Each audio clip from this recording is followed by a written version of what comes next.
नमस्कार दोस्तों, स्वागत है आपका मिशन सिविल सर्विसेज में। Friends, our mission you success के तहत 23 जनवरी 2022 के करंट अफेयर्स के question answers with detailed explanations आपके सामने उपस्थित हैं।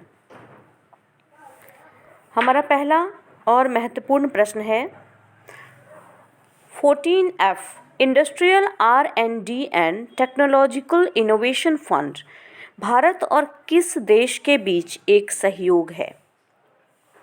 ऑप्शंस हैं इंडोनेशिया, इज़राइल, जर्मनी, फ्रांस। सही उत्तर है B, Israel. 14F Bharat Israel औद्योगिक अनुसंधान और विकास और तकनीकी नवाचार कोष, विज्ञान और प्रौद्योगिकी विभाग, भारत सरकार और इज़राइल इनोवेशन अथॉरिटी के बीच का सहयोग है। इसका उद्देश्य भारत और इज़राइल के बीच संयुक्त औद्योगिक अनुसंधान एवं विकास को बढ़ावा देना है। दोनों देशों ने हाल ही में $5.5 मिलियन मूल्य की 3 संयुक्त अनुसंधान एवं विकास परियोजनाओं को मंजूरी दी है, जिसमें स्वास्थ्य सेवा में निदान के लिए केंद्रीय निगरानी वाले IoT नैनो सेंसर, नो मोर MOS एक मच्छर नियंत्रक जैविक समाधान और भारत भर में कृषि और पर्यावरण डेटा के वास्तविक समय संग्रह के लिए IoT सक्षम उपग्रह संग्रह। दूसरा प्रश्न है किस देश ने India assisted social housing units project का उद्घाटन किया है? ऑप्शन है मेडागास्कर, मॉरिशस, मालदीव, म्यांमार। सही उत्तर है बी, मॉरिशस। भारतीय प्रधानमंत्री नरेंद्र मोदी और उनके मॉरिशस समकक्ष प्रविंद जगन्नाथ ने संयुक्त रूप से मॉरिशस में भारतीय सहायता प्राप्त सामाजिक आवास इकाइयों की परियोजना का उद्घाटन किया। इन्होंने सिविल सर्विस कॉलेज और भारत के सहयोग से शुरू किए गए 8 मेगावाट के सोलर PV फार्म की आधारशिला भी रखी। उन्होंने मेट्रो एक्सप्रेस और अन्य बुनियादी ढांचा परियोजनाओं के लिए भारत से मॉरिशस को $190 मिलियन की लाइन ऑफ क्रेडिट के विस्तार और छोटी विकास परियोजनाओं के कार्यान्वयन पर एक समझौता ज्ञापन पर भी हस्ताक्षर किए। तीसरा प्रश्न है किस भारतीय राज्य ने राज्य के स्वर्ण जयंती समारोह की शुरुआत की है और इंफ्रास्ट्रक्चर फाइनेंसिंग अथॉरिटी स्थापित करने का निर्णय लिया है? ऑप्शन हैं गोवा, असम, अरुणाचल प्रदेश, छत्तीसगढ़। और इसका सही उत्तर है सी, अरुणाचल प्रदेश। अरुणाचल प्रदेश सरकार बुनियादी ढांचे के विकास को तेज करने के लिए Arunachal Pradesh infrastructure financing authority की स्थापना करेगी। मुख्यमंत्री पेमा खांडू ने एक स्वतंत्र पहचान के रूप में अरुणाचल प्रदेश के स्वर्ण जयंती समारोह के शुभारंभ का जश्न मनाया। मंत्रिमंडल ने जिला स्तरीय सुशासन सूचकांक तैयार करने का भी निर्णय लिया। किस केंद्रीय मंत्रालय ने संशोधित ग्रामीण क्षेत्र विकास योजना निर्माण और कार्यान्वयन दिशा निर्देश जारी किया? ऑप्शन है ग्रामीण विकास मंत्रालय, पंचायती राज मंत्रालय, कृषि और किसान कल्याण मंत्रालय, पर्यावरण, वन और जलवायु परिवर्तन मंत्रालय। सही उत्तर है बी, पंचायती राज मंत्रालय। पंचायती राज मंत्रालय ने संशोधित ग्रामीण क्षेत्र विकास योजना निर्माण और कार्यान्वयन दिशा निर्देश जारी किया। नए शुरू किए गए ग्रामीण दिशा निर्देशों का उद्देश्य ग्रामीण भारत को बदलना और ग्रामीण समृद्धि को बढ़ावा देना है। यह पंचायती राज मंत्रालय की स्वामित्व योजना और ग्रामीण विकास मंत्रालय के रूर्बन मिशन जैसे केंद्र के प्रयासों का पूरक होगा। किस संस्थान ने 2021 के द्वारा, ये हमारा पांचवा प्रश्न है कि किस संस्थान ने 2021 के दौरान भारत की जलवायु रिपोर्ट जारी की? ऑप्शन है नाबार्ड, भारत मौसम विज्ञान विभाग, नीति आयोग, पर्यावरण मंत्रालय। सही उत्तर है भारत मौसम विज्ञान विभाग। भारत मौसम विज्ञान विभाग यानी IMD ने हाल ही में अपनी 2021 के दौरान भारत की जलवायु की रिपोर्ट जारी की। इस रिपोर्ट के अनुसार 1901 में देश में राष्ट्रव्यापी रिकॉर्ड शुरू होने के बाद से 2021 भारत में 5वां सबसे गर्म वर्ष था। इससे यह भी पता चलता है कि देश में पिछले साल चरम मौसम की घटनाओं के कारण 1750 लोगों की जान चली गई थी और महाराष्ट्र सबसे अधिक प्रतिकूल रूप से प्रभावित था। 350 मौतों के साथ देखा जाए तो सभी राज्यों में चरम मौसम की घटनाओं में बिजली और गरज ने सबसे अधिक जीवन क्षति की। थोड़ा रिवीजन कर लेते हैं कुछ क्वेश्चंस का, जो कि 15 से 22 जनवरी के बीच के प्रश्न हैं कि कौन से देश की पहली ट्रांसजेंडर डॉक्टर बनकर सारा गिल ने इतिहास रच दिया है, वो है पाकिस्तान। केंद्र सरकार ने हाल ही में राष्ट्रीय सफाई कर्मचारी आयोग का कार्यकाल कौन सी तारीख तक बढ़ा दिया है? ये बढ़ाया गया है 31 मार्च 2025 तक। कैबिनेट ने Indian renewable energy development agency limited में कितने करोड़ रुपए के निवेश को मंजूरी दी है? ये मंजूरी दी गई है 1500 करोड़ रुपए के निवेश को। 2021 में भारत और किस देश के बीच व्यापार लगभग 125 बिलियन डॉलर रहा? ये रहा है चीन और भारत के बीच। हाल ही में भारत की किस टेनिस सुपरस्टार ने खेल से संन्यास लेने की घोषणा की है? ये घोषणा सानिया मिर्जा के द्वारा की गई है। भारत की हिंदुस्तान एरोनॉटिक्स लिमिटेड ने एडवांस लाइट हेलीकॉप्टर कौन से देश को बेचने का समझौता किया है? ये समझौता किया गया है मॉरिशस को बेचने का। आईसीसी के वर्ष की सर्वश्रेष्ठ महिला T20 टीम में किस भारतीय महिला खिलाड़ी को जगह मिली है? ये है Smriti Mandhana. The gates foundation एवं ब्रिटिश बायोमेडिकल चैरिटी वेलकम ने कोरोना से जंग के लिए कितने डॉलर की आर्थिक सहायता देने की घोषणा की है? इसका सही आंसर है 150 million dollar.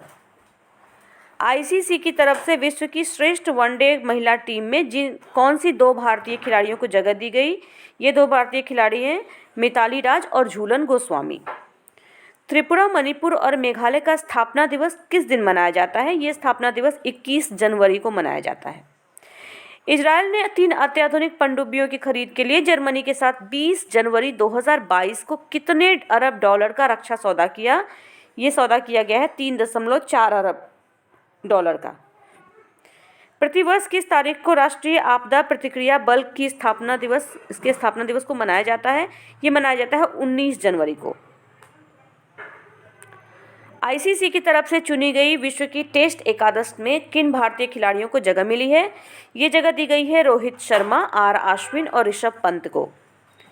Morning consult political intelligence की विश्व की 13 नेताओं की सूची में किसे लोकप्रिय नेताओं में प्रथम स्थान प्राप्त हुआ? ये स्थान मिला है हमारे प्रधानमंत्री नरेंद्र मोदी को। मॉरिशस सरकार ने मेट्रो एक्सप्रेस परियोजना में भारत के समर्थन को लेकर एक स्टेशन का नाम किसके नाम पर रखने की घोषणा की? ये घोषणा की गई है महात्मा गांधी के नाम पर रखने की।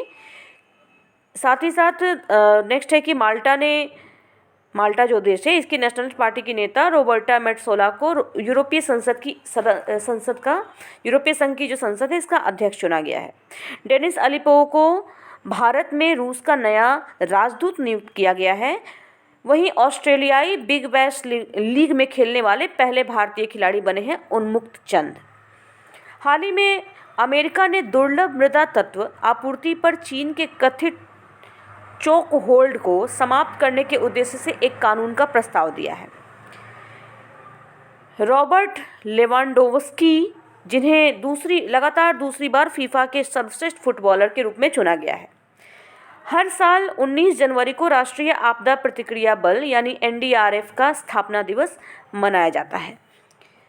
किस वरिष्ठ नौकरशाह को एयर इंडिया लिमिटेड का चेयरमैन एवं प्रबंध निदेशक नियुक्त किया गया है? ये है विक्रम देव दत्त। पद्मश्री पुरस्कार से सम्मानित किस मशहूर कार्टूनिस्ट का 97 वर्ष की उम्र में निधन हो गया है? ये है नारायण देवनाथ। रिलायंस इंडस्ट्रीज ने घरेलू रोबोटिक्स कंपनी एडवर्ड में 54% की हिस्सेदारी खरीद ली है। वहीं परिधान निर्यात संवर्धन परिषद का अध्यक्ष नियुक्त किया गया है नरेंद्र कुमार गोयनका को। हाल ही में किस राज्य सरकार ने सिविल सेवा परीक्षा में आयु सीमा को 32 वर्ष से बढ़ाकर 38 वर्ष कर दिया है? ये है ओडिशा राज्य सरकार। वहीं हरियाणा राज्य सरकार ने निजी क्षेत्र में स्थानीय निवासियों के लिए 75% नौकरियां आरक्षित की हैं। केंद्र सरकार ने 1 अक्टूबर 2022 से 6 एयरबैग अनिवार्य करने की प्रक्रिया शुरू कर दी है। गुजरात हाईकोर्ट की बात करें तो ये न्याय घड़ी स्थापित करने वाला देश का पहला हाईकोर्ट बन गया है। वहीं हरियाणा सरकार ने जिसे महिला राज्य आयोग की अध्यक्ष नियुक्त किया है वो है रेणु भाटिया। किस राज्य के पेंच टाइगर रिजर्व में सुपर मॉम एवं कॉलर वाली के नाम से मशहूर 17 साल की बाघिन का निधन हो गया है? ये राज्य है मध्य प्रदेश। हाल ही में एक प्रसिद्ध पर्यावरणविद का 89 वर्ष की उम्र में निधन हो गया, ये थे M.K. प्रसाद। इसके अलावा हाल में ही कमाल खान जो कि वरिष्ठ पत्रकार थे, इनका हृदयघात की वजह से 61 वर्ष की उम्र में निधन हो गया। खेल मंत्रालय की बात करें तो खेल मंत्रालय ने भारोत्तोलन के पहले हाई परफॉर्मेंस का निदेशक नियुक्त किया है अविनाश पांडु को। वहीं भारतीय सेना दिवस मनाया जाता है 15 जनवरी को। उपभोक्ता शिकायत के ऑनलाइन समाधान के लिए एक शुरू किया गया ई-दाखिल पोर्टल अब 15 राज्यों और केंद्र शासित प्रदेशों में शुरू हो चुका है। IPL team Kolkata night Riders ने अपना नया बॉलिंग कोच नियुक्त किया है भरत अरुण को। वहीं वह देश जिसने भारत के साथ ब्रह्मोस मिसाइल खरीदने का 2780 करोड़ रुपए का समझौता किया है वो है फिलीपींस। भारत और जिस देश की नौसेना ने हाल ही में अरब सागर में पासिंग एक्सरसाइज शुरू किया है अभी हाल में ही, ये देश है रूस। फोर्ब्स की सर्वाधिक कमाई करने वाली शीर्ष 10 महिला खिलाड़ियों में वर्ष 2021 में जिसे शीर्ष स्थान प्राप्त हुआ है वो है नाओमी ओसाका। इसके साथ ही फ्रेंड्स हमारे आज के प्रश्न यहाँ पे समाप्त होते हैं। आज के जो इम्पोर्टेंट प्रश्न थे, जो आज के करेंट अफेयर्स के प्रश्न थे, उनका एक क्विक रिवीजन देख लेते हैं हम। 14F industrial R&D and technological innovation fund Bharat और किस देश के बीच एक सहयोग है? ये भारत और इजराइल के बीच का एक सहयोग है। किस देश ने India assisted social housing units project का उद्घाटन किया है? ये उद्घाटन मॉरिशस के द्वारा किया गया है, मॉरिशस। किस भारतीय राज्य के स्वर्ण जयंती समारोह की शुरुआत की है और इंफ्रास्ट्रक्चर फाइनेंसिंग अथॉरिटी स्थापित करने का निर्णय लिया है? ये राज्य है अरुणाचल प्रदेश। किस केंद्रीय मंत्रालय ने संशोधित ग्रामीण क्षेत्र विकास योजना निर्माण और कार्यान्वयन दिशा निर्देश जारी किया है? ये है पंचायती राज मंत्रालय। किस संस्थान ने 2021 के दौरान भारत की जलवायु रिपोर्ट जारी की? ये रिपोर्ट जारी की गई है भारत मौसम विज्ञान विभाग के द्वारा। इसके साथ ही फ्रेंड्स हमारे आज के प्रश्न समाप्त होते हैं। वीडियो अच्छी लगी है तो उसको लाइक ज़रूर करें, अपने फ्रेंड्स के साथ शेयर करें और बने रहें हमारे चैनल पर ताकि हमारी हर आने वाली वीडियो की नोटिफिकेशन आपके पास सबसे पहले पहुंचे और करेंट अफेयर्स आपके अपडेट होते रहें। वीडियो को पूरा देखने के लिए एक बार फिर से आपका बहुत बहुत धन्यवाद।